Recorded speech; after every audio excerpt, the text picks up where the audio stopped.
Welcome to MEDIAlliance Insight, a program to shine the light on ministries around the globe that are using God's amazing tools to take His truth to those living in spiritual darkness and to strengthen Christians to be salt and light in their own culture. Bulgaria. Could you find it on a world map? Most of us might rightly put it in Eastern Europe, but not be able to pinpoint the location of the country. Well, this former communist country sits above Greece and Turkey and below Romania with a coastline on the Black Sea. My first trip to Bulgaria was in 2011, I believe, and that's when I met our guest today. Dr. Stoyko Petkov heads up a media ministry in Sofia, the capital. The ministry is called Studio 865. Dr. Petkov is also an associate professor at the New Bulgaria University in the Department of Media and Communication. And since my first visiting and getting to know him, Stoyko has served as a key leader as we've organized and held Christian media conferences in that part of the world. Dr. Petkov also serves with the Fellowship of European Broadcasters, and we're glad he's a friend of MEDIAlliance International as well. Stoyko, greetings. It's so good to see you and to visit with you again. Thank you for inviting me, Ron. Always a pleasure. Yeah, you know, I was looking at some of the information about you. I came across an evaluation of you from one of your former students. That would always make me nervous if someone did that, but I thought it was interesting. She said, Professor Petkov has always been my favorite teacher and mentor at New Bulgarian University. He's one of those teachers whose lectures you can't wait to attend. They were some of the most meaningful and useful ones through the course of my studies. I think that's commendable, but it also tells me a little bit about your love for teaching and your love for the students that you have an opportunity to teach. Yes, it is really a pleasure to meet so many motivated young people who would like to develop their talent. And obviously, the writing student was one of them. Yeah. Now, that part of your life is separate from your ministry side. So tell us a little bit about the ministry work in Bulgaria, what it all encompasses. Well, it is separate, but it is in the same area.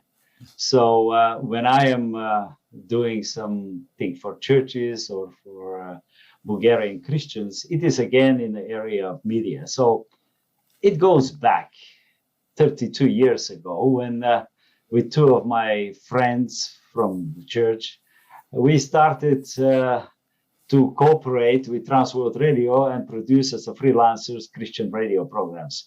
So this was our beginning with doing something as a ministry, and it was very interesting time. It was just the changes, the Berlin Wall was falling down, and it was really a new era in our region.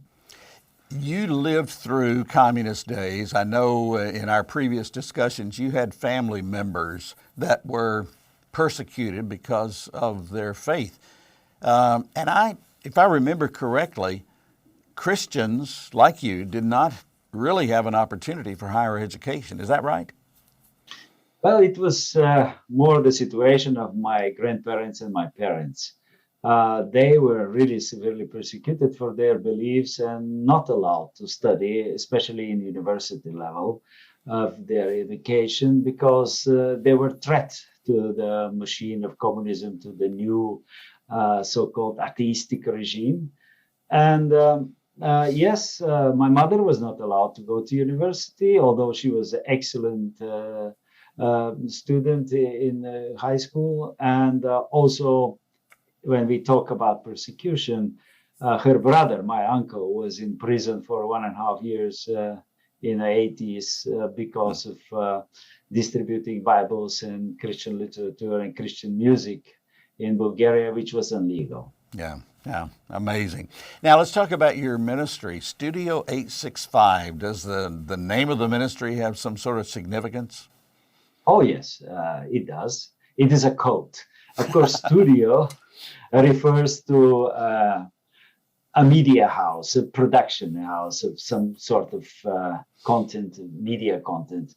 And the number 865 is actually a year, AD 865, when Bulgarian King Boris I proclaimed actually Christianity as the official religion in Bulgaria. So why I'm saying it's a code, we would like to see Christianity in Bulgaria again, so powerful, so big scale, accepted by our nation. So this was for us, from our perspective, possible only through media, so quickly to deliver the message. So that's why Studio 865. Yeah, it's a wonderful title, and you're right, it's a wonderful code too for those who know. Give me a sense of the spiritual climate in Bulgaria these days. I think it's heavily Orthodox, is that right? Yes. Tell me a little bit more about the spiritual climate in the country. Well, there is a rich Christian heritage in Bulgaria. Since the first century in our territories, there were Christian communities. You correctly said that we border with Greece. It's understandable that the first church was very active there. And however, these strong roots were quite damaged by the invasion of Balkan Peninsula by the Ottoman troops. The Islam came in 14th century here. And then the mix of pagan beliefs into Christian faith, and then the communist era with atheism. This all contributed to put down the sound message of gospel, and it was almost lost. So when we speak about spiritual climate today, we will say that the Orthodox faith, yes, it is almost 80% of our population will say that they are Orthodox believers or Christians, but they don't really have a full understanding of that sound gospel that was here in these territories in the first century. The roots are there, but not so much the knowledge today. So we have 13% of our population is practicing Islam, and 1% is Catholic, and 1% is Protestant. So this is the spiritual arena, the place where we are living, just in margins of Europe, bordering with Turkey, going to the Middle East with the strong problems and strong influence of Islam mainly.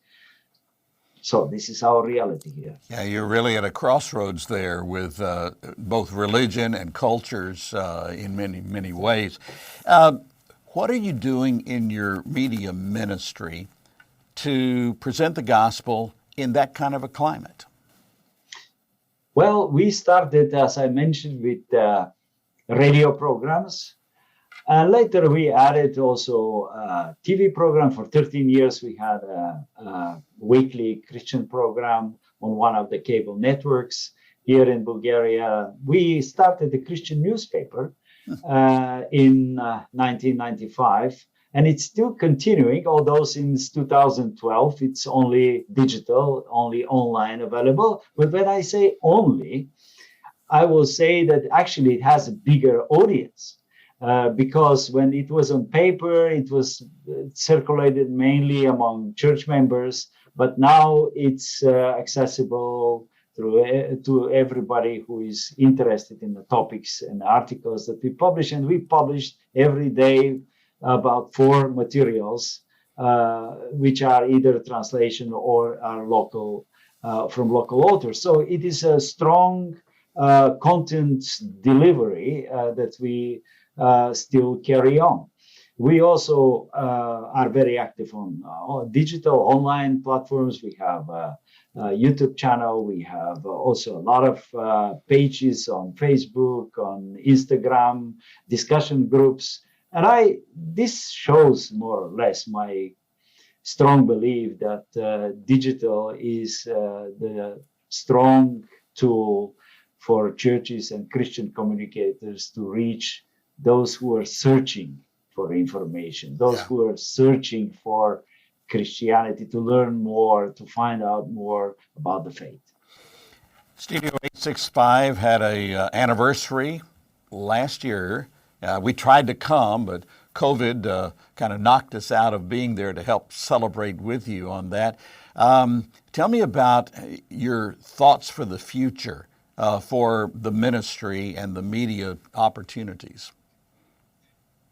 Well, yes, we celebrated last year 30 years since the organization was started in our country, and it was exciting time. It was just the freedom that we experienced. There was a hunger for learning about faith, about Christ. Now we will say that it's more materialism, more maybe the crisis and all these difficulties, they kind of force people to be more reserved to these messages, but still the interest is there. So the future, I think that we with the experience that we have through the years, looking back, we have gained some knowledge in different formats of media. And for the future, I would like to concentrate more on teaching Christians, both lay people, to have more media literacy, to understand better what is in the online environment. Especially we speak about this fake news and all the propaganda in our region that goes on, that it's not really the factual truth. And then we have also courses we will offer for professionals who would like to develop their talents and be for better service for local churches, but also for them as people working in the media. So instead of so much emphasizing on owning a channel, I would like to emphasize on building people who are able to produce a content and distribute it on whatever channels they have. I believe that in future there will be newer and more opportunities for this kind of outreach. And some of us have to reorient our thinking. When we grew up in the over-the-air days and you had a few channels and you concentrated that and you build big audiences for that one channel, now it's spread out and it's a little more difficult for us to sometimes, quote, see the results or see the impact that it has. But I'm with you. I think the digital world is opening up the opportunity for so many who have even a little bit of an idea of how they could share their faith or what's going on in their church in a more effective way. You and I both have a friend, Stan Jeter, who teaches about using cell phones as journalists and putting together programs just with that amazing tool right there, not having to hoist a big old camera on our shoulder like we used to and pay tens of thousands of dollars for that equipment. So it is a whole new day for us, and sounds like that's what you're seeing in Bulgaria as well. Yes, that's right. And not only in Bulgaria, we see it all around the world. And this is one thing that digitalization and World Wide Web made possible, is to overcome the distance. And this distance that was separating us for so many centuries now is not there.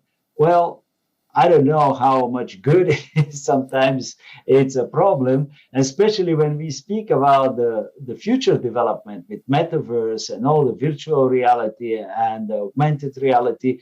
This sounds to some of us as an exciting opportunity, but there are some traps also there. So this is why I'm talking about media literacy, so that our church members, our believers, people who are communicating and would like to witness in these new ways to people interested in the faith, not to be overexcited or to be wrongly using that tool. It's going to take God's wisdom, and yet He, I believe, is giving us many, many tools that we can use. I often go back to the Apostle Paul's comments to those folks that live just down the road from you in Corinth. when he said, I'm become all things to all men. And then he said, so that by all means we can win some. And in my mind, that means whether it's Twitter or Facebook or whatever digital tools or avenues there are, we need to be capturing all of those opportunities to share the gospel, because there's somebody on the other end of that pathway that needs to hear about Jesus. Exactly. And what is very precious here is that we are reaching people who actually are looking for information. They are searching for that information. They are open to listen. It's not like you are just delivering a message in one very anonymous, dispersed, big crowd that you don't know even if somebody is listening at the moment, at this very moment. We know that the Holy Spirit is talking to the hearts of those people, but still, as a communicators, we should know the difference, and we should know the strength of that new approach, that people are searching, coming to you, so you better respond, better you give something. Yeah, exactly. Let me change the subject just a little bit here, because we have been connected with our friends in Ukraine. We're watching what Russia is doing there. There are folks in Moldova who are concerned because they're right there on the edge as well. But as I looked at that map, Bulgaria is not that far away. And when we hear the intent of the Russian leaders, Mr. Putin, to kind of reestablish that communist stronghold, the Soviet Union, what's on your mind during these thoughts? Well, my generation knows the dark era of communism and the dominance of Soviet Union in Eastern Europe. So I have no sympathy for that regime and oppression of freedom. And you rightly say so that only 300 miles from our border, bombs and missiles are exploding. So I am concerned about people there and the people in our region. As Christians, we pray and try to help refugees, people who come also here in our country. We are trying to deliver some help. With Bulgarian Evangelical Alliance, we raised funds and sent several trucks with food to our brothers and sisters in Ukraine. Today, maybe our own government here will resign, partly because of the economic and political crisis in Bulgaria, mainly caused by the war between Russia and Ukraine. So, yes, this invasion is bringing disaster beyond the military activities. And I hope there will be no support for such ideology like now the leaders of Russia have, and soon there will be peace again. And as a Christians, we are called to pray and work for peace. So this is my approach to the issue. I don't support it. I don't like it. I try to present the other alternative, which is peace and better life without oppression. Yeah. Yeah. I asked you one time a number of years ago, you may remember, because there was a concern a few years back, it's probably been 10 years now or more, when Russia was kind of stirring some things up. And I remember I asked you and several others on a panel, all right, so what if Bulgaria goes back to communism? What would you do with your ministry? You remember what you told me? Oh, yeah, I remember. And this hasn't changed. I just will go through it. I will stand for my beliefs. I will go to prison if necessary. So it is not the context. It's not the regimes, or it's not the leaders who will really tell us what to believe and not to believe. This is very deep conviction. And I'm raised, maybe this, because I'm born and raised in that environment when we were outcast, we were enemies as a believers. Maybe that has an impact. And we are raised that way, to stand for our conviction, to stand for our faith. And this hasn't changed. Maybe for next generation is different. But I'm also glad that my children don't know this time and didn't have the taste of that persecution. I rather believe that your attitude, your spirit, your heart is a shining example for those in a generation to come, to see the truth that you hold on to, the stand that you're willing to take. I believe that's going to be a great example to your kids, those of that generation and beyond. And it certainly is an inspiration for all of us, Stoyko. And our prayers are for you, for your ministry work, for what's going on there. Is there a specific thing that we can pray about for you and for the ministry in Bulgaria? Well, as we said, please pray for peace and stability in Europe. Yeah. We need it. It is really serious, politically and economically. I know that our brothers and sisters in Ukraine are suffering directly there, but we also have some consequences in our region. So please pray for Europe. Also, pray for our new education courses that we are starting in autumn in our ministry. This is a new beginning for some sound engineers that we will start with, and then we'll add more and more specialties, their special courses. Also, please pray for our Roma producers. We produce in Bulgarian, but also in Roma language, some radio programs, and people that we work with are the most suffering from the economic crisis that we are entering at the moment. So pray also for them so that they have enough means to survive in the coming year. Well, as always, thank you for what you do, and I'm just so grateful for our friendship, but also that God has put us together in that media realm, to where we can share our hearts, share our experiences, and hopefully through that God can allow us to be even more effective. So Stoyko, it's great to see you and to visit with you, and our prayers will be with you in these areas that you've talked about. God bless you. Thank you. Thank you, Ron. You know, I've often said that working with Christian media leaders in some 40 countries, like we do with MEDIAlliance, I've learned a few things. First of all, I've learned that God has great people, great servants all over the world, and they're doing great things for the Lord Jesus as part of God's powerful enterprise known as Christian media. On these Insight programs, our goal is to shine a light on these folks and their ministries that are impacting lives for Christ.